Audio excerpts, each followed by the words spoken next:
Souille du dimanche matin. Ouais, allez, y a pas à dire.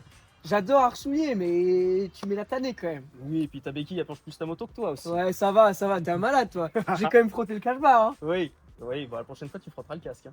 Non. C'est vrai que là, on vient de faire une bourre légère. Hein.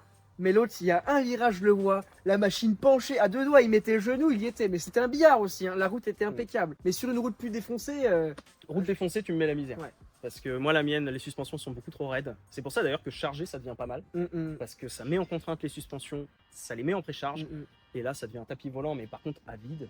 Ouais. Cette moto, c'est un tapu, ça rebondit dans les virages dès qu'il y a des bosses. Ça met moins en confiance qu'une GS par exemple. Mais la GS avec le télélever, je trouve que tu as peu de retour d'information du train avant. Ouais. Donc c'est une habitude à prendre. Mais une fois que tu as compris que ça va passer, c'est pas parce que t'as pas de retour d'info que la moto elle est pas bien placée ou qu'elle perd de l'adhérence. Et une fois que tu as l'habitude de rouler avec le télélever, Non mais elle craque. Mais c'est ça passe. en fait dans notre cas, pour être plus pragmatique, c'est qu'en général on roule sur les routes quand même plutôt propres et que on va dans le Vercors, on se fait une route un billard, bah forcément Titi met la misère. Hein.